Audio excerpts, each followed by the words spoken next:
applying a reverse SEO technique to search reputation problems.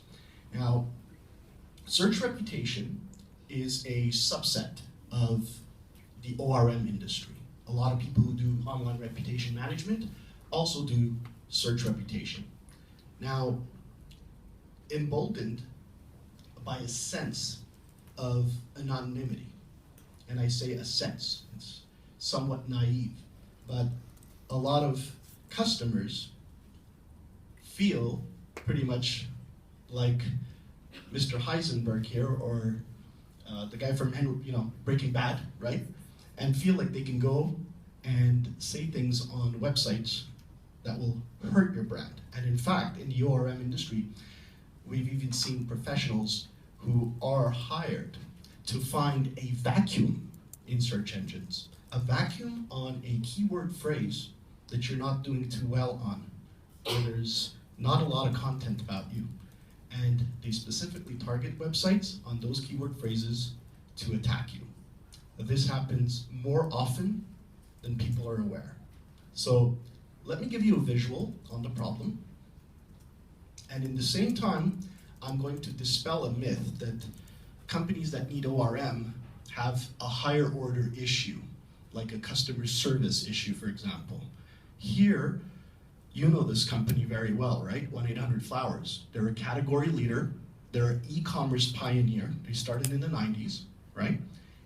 And their approach to customer service, I mean, you can't beat it, right?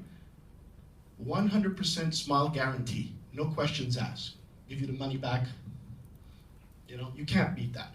But if you go to Google today, this is a recent example, and you type 1-800-Flowers reviews, and there are thousands of people who do this. We know from the statistics we get from SEMrush and from the Google suggestions.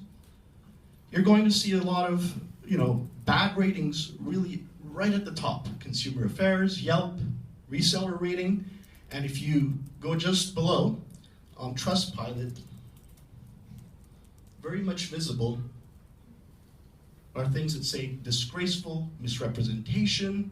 Another one says, I'll never order from them again, right? This hurts your brand. This hurts click-through rates, certainly hurts conversions. Here's another example. This goes back a while, involving JP Morgan Chase. And here, the person didn't put review or anything, just the brand. What comes up? Obviously, the first site is for JP Morgan. The second one is the careers website, which is quite normal. A lot of employees working there, so very active subdomain. But right below, in what we call universal search or blended search, is a newspaper article that stayed there quite often for a number of weeks, all right, reminding us why we shouldn't do business with that company or work for them. And this article isn't even, about Chase. It's related to them, right? A simple mention will trigger an article like this. And in a completely different variation of the problem is what might come up under Google Autosuggest when someone is typing your website or your brand name.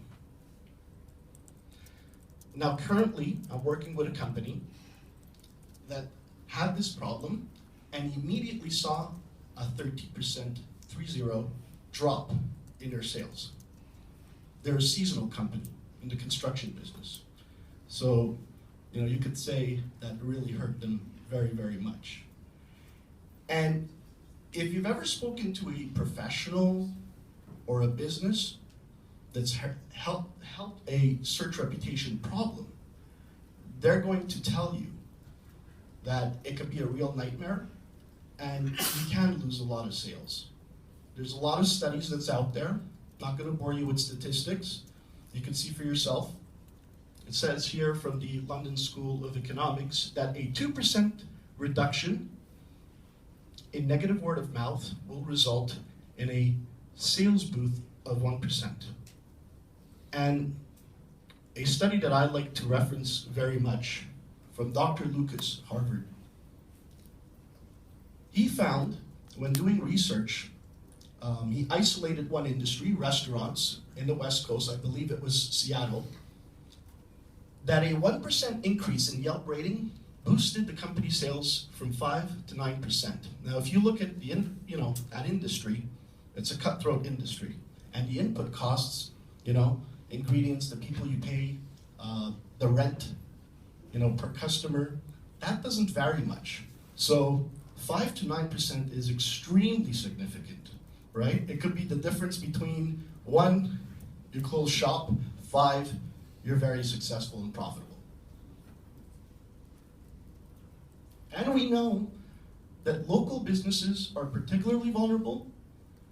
If you look at the statistics from Bright Cove, and you might guess this intuitively, that doctors, dentists, restaurants are particularly vulnerable. Bed and breakfast, if you own a hotel bed and breakfast, they live and die by these Yelp ratings.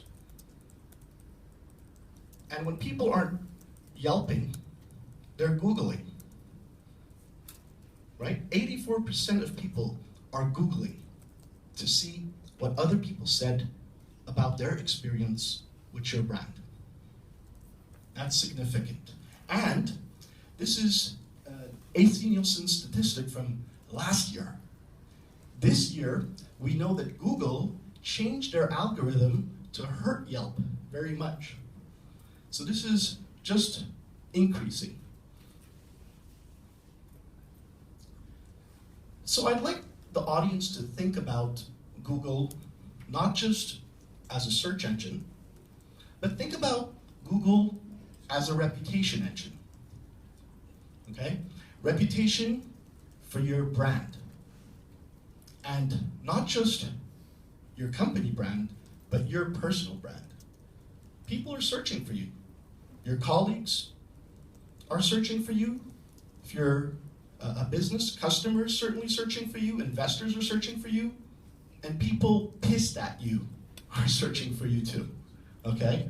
This is sort of like, let's see who else is out there looking for negative comments so they can add on those comments. We see it all the time.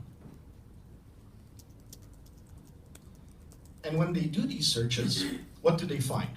This is a SERP, right? Search engine result page. 10% of the clicks on the ads, 90% of the clicks are on the organics. Anybody here click much more on the ads than on the organics?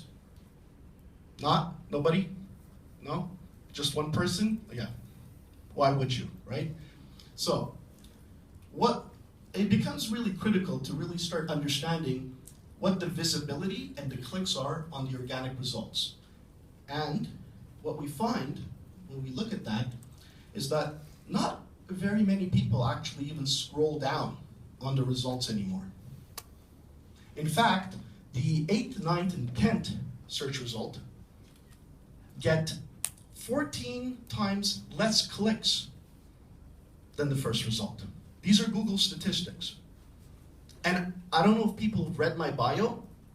I've been in this search engine industry for 20 years. This year I'm celebrating 20 years. This is before Google, people were at university doing their PhD, right? Back in those days, the number of people that went to the second page was 40%.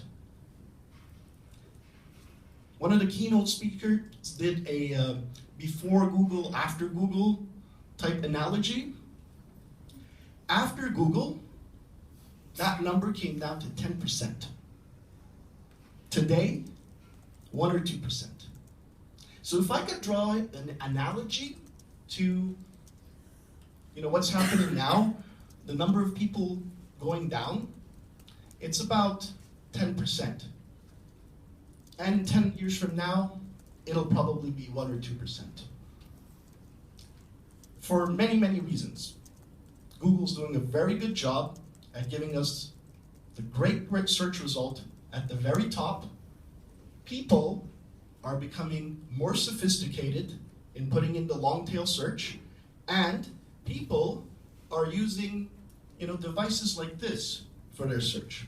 If you use one of these, the only search result you see without scrolling down is the first result. You get the bigger Samsung, iPhone 5, the big one, you're gonna get 2 results. The mini iPad, 3 results, right? My point is we're all converting and becoming psychologically primed to not trust anything below the first couple of results, basically, at this point. So the question becomes, how do we get rid of these negative results that are near the top of the page? And there are many options. There's illegal options. That has a host of setbacks, right? There's risks risks that is related to jurisdiction, time-related risk, and the worst risk of all is a pushback, a backlash. The company attacking back, especially if you're asking them to remove something. There is also what a lot of people can think of is what we call negative SEO. A lot of people confuse negative SEO with reverse SEO. So negative SEO is basically tactics that are not allowed by Google, right? So think of a bunch of links from questionable websites or anchor text in the links that are questionable and that kind of stuff. The other way is also outright illegal, right? Some kind of distributed attack on the site, okay? So those kinds of things. Reverse SEO, basically, is when you develop a bunch of content and target the keywords that you're weak on, and then use that content to drive up those results. And essentially, what you're doing is overtaking the negative results. So, what it involves, developing and incorporating social media and user-generated content. A lot of e-commerce companies are dealing with 7 or 8 different platforms. We've identified 310 different sites that we use. We integrate some of these with the company's customer service. Now, if you don't have multiple CSRs that can drive customers to multiple sites, don't have to worry about that. There's a lot of agencies that will do that for you. In fact, there are agencies that will go and contact your old clients just to get them to write positive reviews on a host of sites, all right? Then you set up microsites with keyword domains that target what it is that you're trying to overtake. For example, in the 1-800-Flowers example, that could be the domain name 1-800-flowersreviews.com. And now there's the interesting top-level domains, the new ones, so you could get 1-800-flowers.reviews, right? And for anyone who is thinking into the future, I would also get the top-level domain .sucks, right? Or anything that could be perceived as negative, all right? It's a small investment versus having to pay lawyers later on, okay? Then you create unique content like videos. Those of you who know SEO know that integrating videos on sites gives a boost from an SEO perspective. Creating blogs and wikis. A lot of people have one blog for their e-commerce website. You can have multiple. Some people talked about that, one for each product. Wikipedia, I did a study with my students. Of the Internet Retailer 500, just over 100 did not have a Wikipedia page about them. So something like 21%. You want to issue press releases, giving links towards your new microsites, and generally applying SEO techniques, which is the bulk of the difficulty and the time spent to push these sites up. And you want to update the sites that have had the most level of traction very often, because we know Google likes fresh content. As for the Autosuggest example, just realize that Google's approach to this is algorithmic. All it's doing every X period of time is looking at searches that are relevant and basically updating them. Now that X depends on the number of searches, the universal number. So it's sort of a sampling methodology, if you will, right? And for a small to mid-sized company, it's roughly every 45 days. So as long as you can manipulate the searches, within a 45 days, Google will actually add one more possibility and kick out an old one.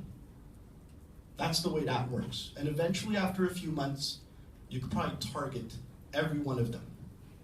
By the way, those taking pictures, if you just type in Google reverse SEO presentation in any language around the world, this comes up number one, okay? So it's that simple. And you can download it, all right? So that's the way that works. For those of you who listen to this presentation, don't have a reputation problem currently, and are looking forward to your lunch, the key takeaway I would say for you is own your brand, state your claim on social media, identify those user-generated content sites and social media sites that allow you to control the URL on those sites, and it should be your brand, and basically develop content and curate information about your brand in multiple places. It doesn't have to be part of your core content marketing strategy. For those of you who have a search reputation issue, here's what I have to say. You want to choose a partner very carefully. You want to see where the source of the problem is. Try to identify what is the likelihood of there being a pushback or a backlash if you went the legal route. If you choose to do a reverse SEO technique, choose your partner carefully again. Make sure that they have proper SEO credentials, that they've managed SEO projects on the same scale. And then discretion, I would say, is the most important thing in ORM. As soon as people know that you are trying to resolve your problem by gaming Google, there's an interested counterparty on the other side. Oftentimes, we've started projects only to realize that there was someone else on the other side trying to undo our work. It's an ugly side of the ORM business, but I did want to shed light on it before I left you. And with that, I'm just going to ask to see if there's any questions. Have you heard ever that some company used these techniques against their competitor? Absolutely. That's what I was saying. Sometimes we enter a project, and within a few weeks, we see traces of it. And we test and find out, yeah, so that's what's happening. There was a question on the other side. Yes? What about the moral issue? It's an old-fashioned thing. The moral issue is an old-fashioned thing? So somebody asked the moral issue. Do you want to elaborate on it? I'll give you a chance to elaborate. Yeah. Let's say,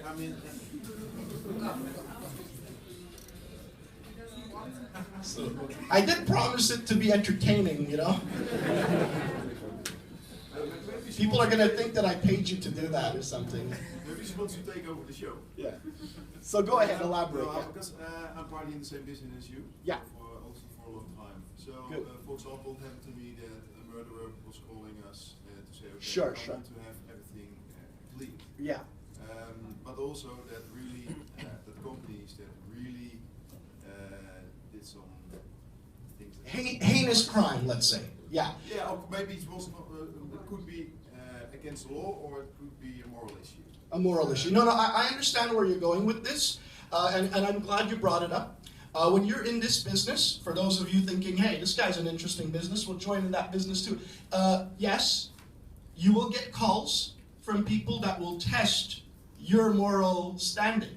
I do get from time to time calls in North America, never from Europe, like child molestation, for example. That a private investigator caught them with the parent on the phone line, uploaded to YouTube, and now they want me to go and take that down, So, we just, basically, there's a line that we draw, and then we never cross that line, And I like the question because our industry, in general, doesn't have any oversight, right? We don't have a bar association or anything like that, So that's why you have to choose your partner very carefully also, for that same reason. But yeah, that's the way we deal with that. Whenever it becomes a question of the law, we pass it on to the jurisdiction where, in Europe, for example, there is this right to be forgotten, right? If you did something, you might apply for Google to take it down after a certain period of time, but then Google will probably leave it on if it's a question of quote-unquote public interest. That's the statement that Google makes.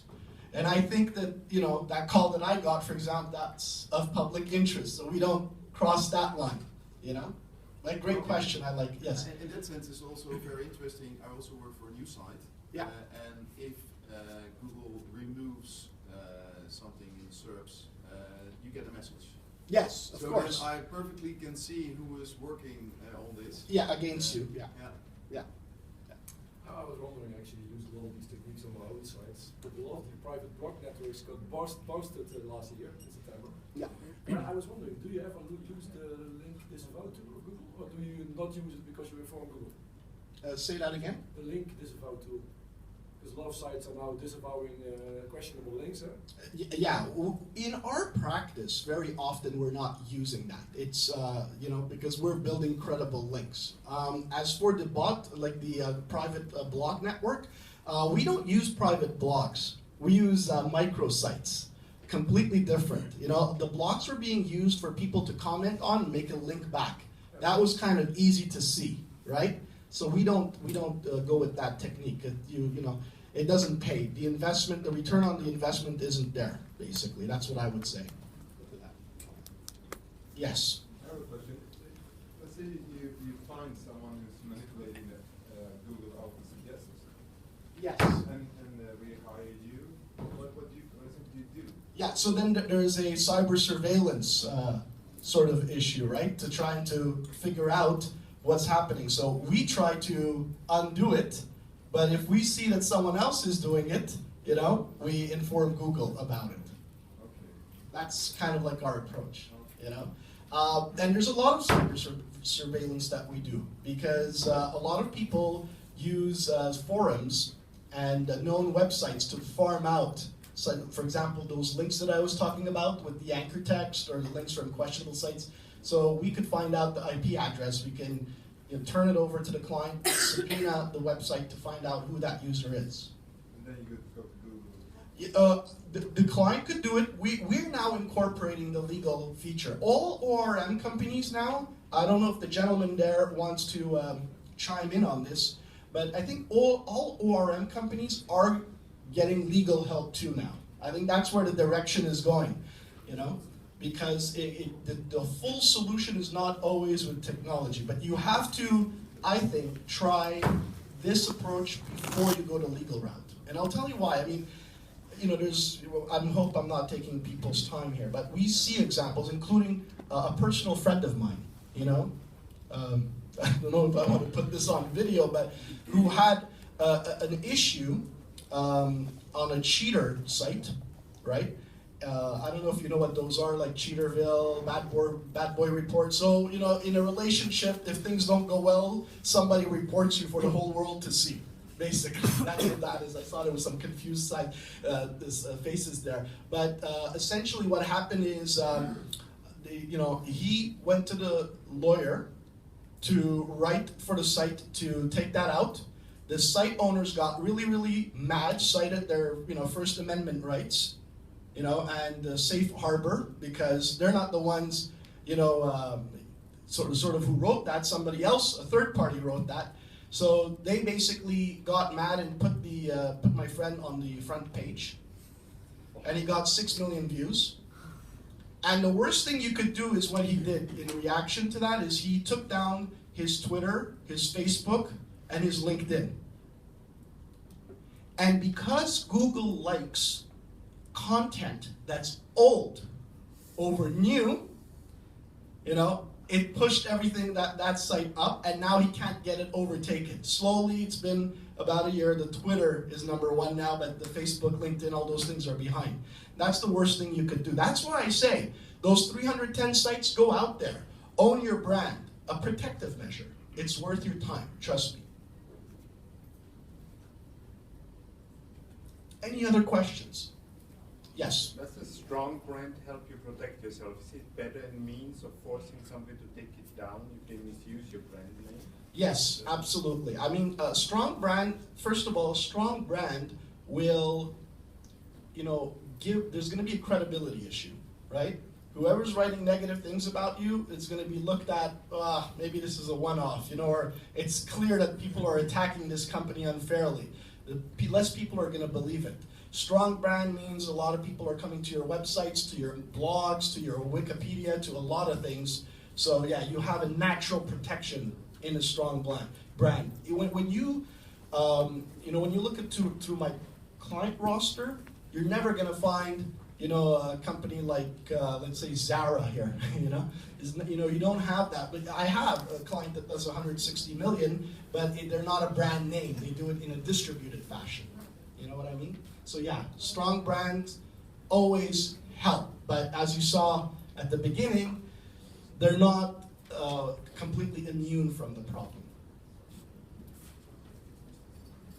Any other questions? Enjoy your lunch. Enjoy the conference. Enjoy Barcelona.